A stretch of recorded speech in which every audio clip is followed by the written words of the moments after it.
Hello everyone, welcome back to Ankita biology. आज का हमारा वीडियो बेस्ड होगा basically lysogenic cycle of bacteriophage.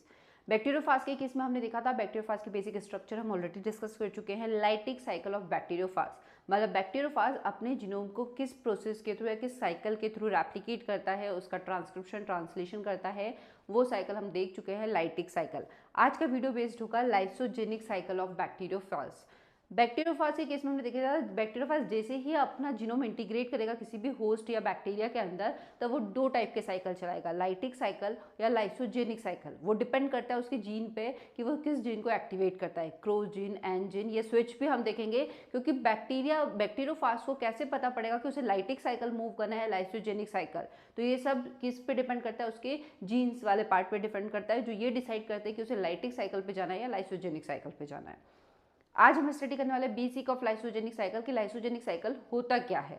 Lytic cycle में हमने देखा था कि उसमें बैक्टीरिया की सेल वॉल की क्या होती है, लाइसिस होती है और नए नए बैक्टीरियोफाज रिलीज होते हैं। लाइसिस से रिलेटेड था वो, इसीलिए उसे क्या कहा जाता था, लाइटिक साइकिल। लाइसोजेनिक साइकिल में किसी भी टाइप के बैक्टीरिया की सेल वॉल रप्चर नहीं होगी, उसकी लाइसिस नहीं होगी। तो फिर दोनों में डिफरेंसेस क्या है, बहुत ही बेसिक डिफरेंसेस है। लाइटिक साइकिल जब हम पढ़ते हैं तब हमने देखा था कि बैक्टीरियल जीनोम जैसे ही इंटीग्रेट होता है, बैक्टीरिया का अंदर आता है, उसका रेप्लिकेशन होता है, ट्रांसक्रिप्शन होता है, ट्रांसलेशन होता है, उससे नए नए प्रोटीन का फॉर्मेशन होता है, लास्ट में असेंबली या पैकेजिंग हो जाती है और न्यू बैक्टीरियोफाज रिलीज हो जाते हैं लाइसिस के थ्रू। बट लाइसोजेनिक साइकिल में ऐसा नहीं होता है। लाइसोजेनिक साइकिल में भी अटैचमेंट या एड्जॉर्प्शन की प्रोसेस सेम रहेगी। बैक्टीरियोफाज आके बैक्टीरिया पर अटैच होगा, पेनिट्रेशन भी सेम रहेगा, वो अपना जेनेटिक मटेरियल किसके अंदर रिलीज कर देगा, बैक्टीरिया के अंदर रिलीज कर देगा। बट इसकी नेक्स्ट स्टेप बायोसिंथेसिस या उससे डिफरेंट होगी लाइटिक साइकिल से।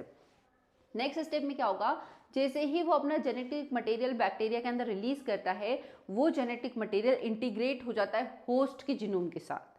अब वो जीनोम, वायरल जीनोम केवल सेल्फ ही रेप्लिकेट नहीं होगा, वो किसके साथ चलेगा, होस्ट के जीनोम के साथ इंटीग्रेट होगा और उसी के जीनोम के साथ रेप्लिकेट होगा। आई होप आपको बेसिक थोड़ी बहुत अंडरस्टैंडिंग हुई होगी। वीडियो से रिलेटेड जहां पर भी आपको डाउट हो आप बिल्कुल कमेंट करके पूछ सकते हैं। चलिए स्टार्ट करते हैं। लाइसोजेनिक साइकिल को टेम्परेट साइकिल भी कहा जाता है। टेम्परेट साइकिल भी क्या है, lysogenic cycle. Temperate cycle lambda phases वाले बैक्टीरियोफाज, जो लैम्डा फाज वाले बैक्टीरियोफाजेस होते हैं जनरली, उनमें लाइसोजेनिक साइकिल चलती है। लाइसोजेनिक साइकिल में वायरल जीनोम क्या करता है, थोड़ी देर तक आपके बैक्टीरिया के अंदर इंटीग्रेटेड ही रहता है, वो किसी भी टाइप की बैक्टीरिया की मशीनरी को हाईजेक नहीं करेगा। उसका मेन काम ही है, जीनोम जाएगा और किसके साथ रिकॉम्बिनेट हो जाएगा, होस्ट के जीनोम के साथ रिकॉम्बिनेट हो जाएगा। कैसे होगा देखते हैं। लाइसोजेनिक साइकिल में क्या होगा, लाइसिस नहीं होगी, बैक्टीरिया की या होस्ट की लाइसिस नहीं होगी, उसकी सेल वॉल की लाइसिस नहीं होगी। कैसे, क्या क्या होगा, फर्स्ट स्टेप सेम होगी, अटैचमेंट या एड्जॉर्प्शन, अटैचमेंट या एड्जॉर्प्शन वाली स्टेप सेम होगी लाइसोजेनिक साइकिल में। Second step penetration, first step attachment, second step penetration भी सेम होगा या इंजेक्शन, क्योंकि आपको जीनोम तो इंटीग्रेट कराना ही है होस्ट के अंदर, तो दो स्टेप्स तो सेम होगी, पेनिट्रेशन लाइटिक साइकिल के अकॉर्डिंग या इंजेक्शन, दो स्टेप सेम है। थर्ड स्टेप लाइटिक साइकिल में हमने देखा था जैसे पेनिट्रेट होता है वो बायोसिंथेसिस करता है, उससे रेप्लिकेशन होगा, ट्रांसक्रिप्शन होगा, प्रोटीन की सिंथेसिस होगी। बट लाइसोजेनिक साइकिल में बायोसिंथेसिस नहीं होगी। लाइसोजेनिक साइकिल में थर्ड स्टेप होगा इंटीग्रेशन, इंटीग्रेशन, ठीक है। कैसे होगा हम देखेंगे डायग्रामेटिक रिप्रेजेंटेशन के थ्रू। इंटीग्रेशन होने के बाद नेक्स्ट स्टेप में वो क्या करेगा, रेप्लिकेशन, रेप्लिकेशन, और रेप्लिकेशन होने के बाद लास्ट स्टेप होगी उसकी सेल डिवीजन, सेल डिवीजन। और जैसे ही सेल डिवीजन होता जाएगा फिर उसे एक नॉर्मल कंडीशन, फेवरेबल कंडीशन मिल जाएगी कि हाँ अब इस कंडीशन में हमें इसका जो वायरल डीएनए है, वायरल जीनोम है, अब उसको लाइटिक साइकिल में भेज के न्यू बैक्टीरियोफाज को रिलीज करना है। तो वो उस कंडीशन में स्विच किस पे हो जाएगा, स्विच टू लाइटिक साइकिल या लाइटिक साइकिल में एंटर कर जाएगा। आपका जीनोम जैसे ही उसके मल्टीपल कॉपीज वायरल डीएनए की रेप्लिकेट हो जाएगी, मल्टीपल कॉपीज का फॉर्मेशन हो जाएगा जीनोम का, वैसे ही वो अब हमें ये फेवरेबल कंडीशन मिल चुकी है कि अब इसको अपनी इस सेल को लीव करना, इस बैक्टीरिया सेल को, होस्ट को छोड़ के किस साइकिल में मूव करना, उसको लाइटिक साइकिल में जाना है। मतलब अब जब वो बैक्टीरियोफाज या प्रोफाज जब रिलीज होगा इंडक्शन वाली प्रोसेस के बाद, वो किस में मूव कर जाएगा, लाइटिक साइकिल में। इंडक्शन क्या होता है, इंटीग्रेशन क्या होता है, ये सब हम डिटेल में स्टडी करने वाले हैं। जहां पर भी आपको डाउट हो आप बिल्कुल पूछिए।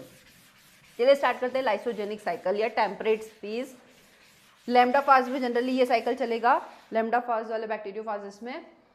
सबसे पहला अटैचमेंट, ये आपका बैक्टीरिया होस्ट सेल है, ठीक है, ये आपका बैक्टीरियोफाज ने अटैक किया। आई होप आपको अटैचमेंट अब क्लियर होगा। टेल फाइबर्स आकर जुड़ेंगे, बैक्टीरियोफाज का जीनोम, बैक्टीरियोफाज, और ये आपका bacteria host cell. First step वही अटैचमेंट।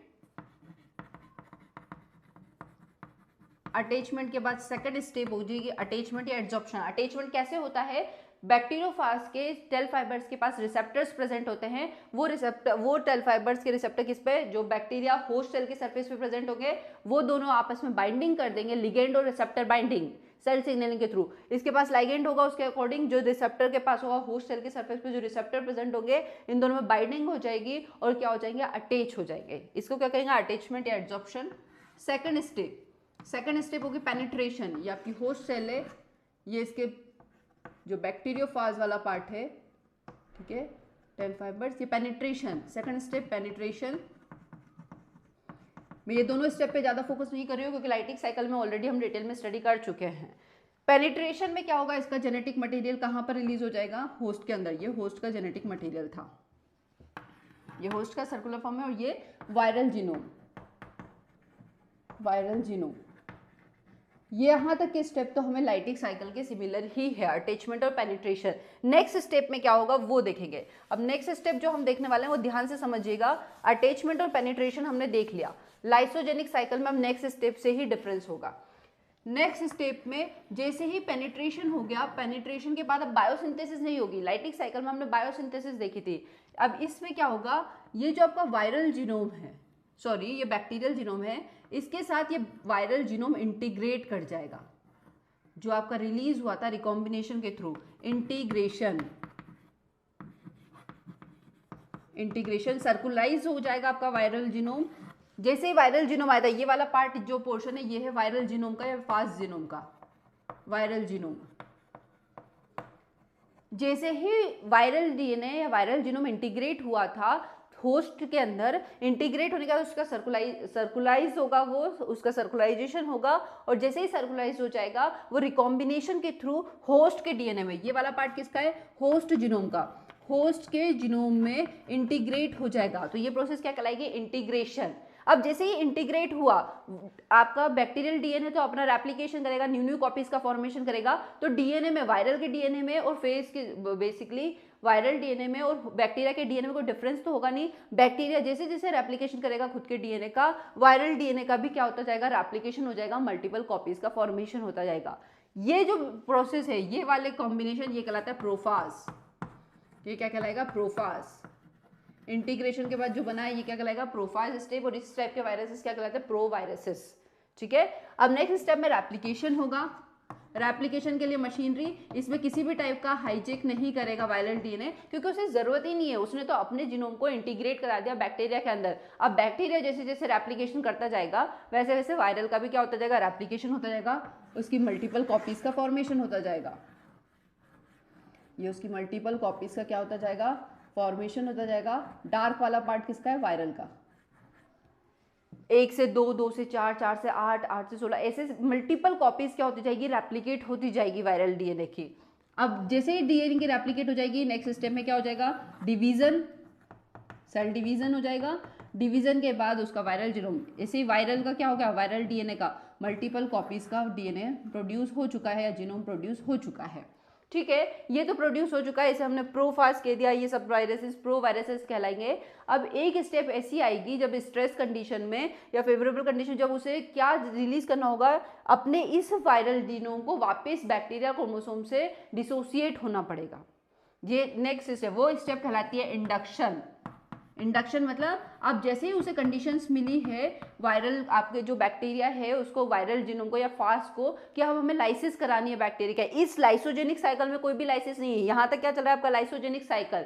नेक्स्ट स्टेप में जैसे ही उसे फेवरेबल कंडीशन मिली है या जो भी उसके अकॉर्डिंग कंडीशन है कि अब आपको वायरल डीएनए को रिलीज, वायरल डीएनए बैक्टीरिया के क्रोमोसोम से रिलीज हो जाएगा, तब वो प्रोसेस कहलाएगी इंडक्शन। मतलब इसमें वापस से बैक्टीरिया का क्रोमोसोम अलग हो जाएगा और वायरल के मल्टीपल कॉपीज अलग हो जाएगी। ये बैक्टीरिया क्रोमोसोम या होस्ट का क्रोमोसोम, बैक्टीरिया या होस्ट का, और वायरल डीएनए आपका सेपरेट हो चुका है, वायरल जीनोम। ये प्रोसेस क्या कहलाएगी? इंडक्शन। जो पर्टिकुलर फेवरेबल कंडीशन में आपके बैक्टीरिया को सिग्नलिंग मिलेंगी या वायरस बैक्टीरियोफाज क्या करेगा? अपने जीनोम को सेपरेट करेगा। क्यों? क्योंकि उसने मल्टीपल कॉपीज तो बना ली है। अब वो क्या कर देगा? सेपरेट कर देगा। अब इस बैक्टीरिया की क्या करा देगा? लाइसिस कराते जाएगा। किस प्रोसेस के थ्रू? ये इंटर कर जाएंगे लाइटिक साइकिल में।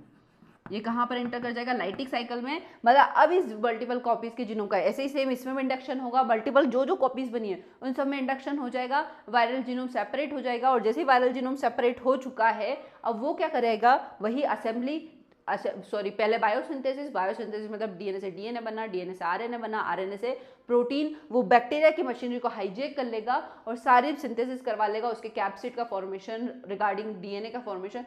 ओवरऑल उसने हाईजेक करने के बाद नेक्स्ट स्टेप असेंबली के बाद मैच्योरेशन के साथ ही उसकी क्या हो जाएगी? लाइसिस हो जाएगी बैक्टीरिया की। तो वैसे ही लाइसोजेनिक साइकिल के बाद नेक्स्ट स्टेप बैक्टीरिया किसमें मूव कर जाता है? किसमें जाएगा? वायरल का फास्ट डीएनए लाइटिक साइकिल में मूव कर जाता है और उस बैक्टीरिया की लाइसिस करा देता है। कहाँ पर? तो इंडक्शन तक की प्रोसेस क्या कहलाएगी? आपकी लाइसोजेनिक साइकिल, जिसमें बैक्टीरिया क्या रहेगा? आपका वायरल जीनोम के साथ इंटीग्रेटेड में रहेगा। फाज इसमें खुद रेप्लिकेट होगा, इसमें किसी भी टाइप का ट्रांसक्रिप्शन ट्रांसलेशन नहीं करेगा। लाइसोजेनिक साइकिल में केवल वो क्या कर रहा है? रेप्लिकेशन कर रहा है। No transcription no translation. Replication करने के बाद ट्रांसक्रिप्शन ट्रांसलेशन के लिए वो वापस किस में जाएगा? लाइटिक साइकिल में मूव करेगा। तो ये था बेसिकली आपका लाइसोजेनिक साइकिल, जिसे हम टेम्परेट साइकिल या टेम्परेट फास्ट भी कहते हैं। क्या डिफरेंस है दोनों में वो हमने देखा। इंटीग्रेट किस में होगा? लाइसोजेनिक साइकिल में होगा। प्रोफेज का फॉर्मेशन किस में होगा? लाइसोजेनिक साइकिल में होगा। प्रो वायरसेस भी नहीं कहा जाता है। तो कुछ बेसिक डिफरेंसेस है लाइटिक साइकिल और लाइसोजेनिक साइकिल के। आई होप आपको वीडियो बिल्कुल क्लियर होगा। यदि वीडियो से रिलेटेड जो भी डाउट है आप बिल्कुल कमेंट करके बता सकते हैं। मैं पूरी कोशिश करूंगी कि आपके कमेंट जल्दी से जल्दी सॉल्व हो। Thank you.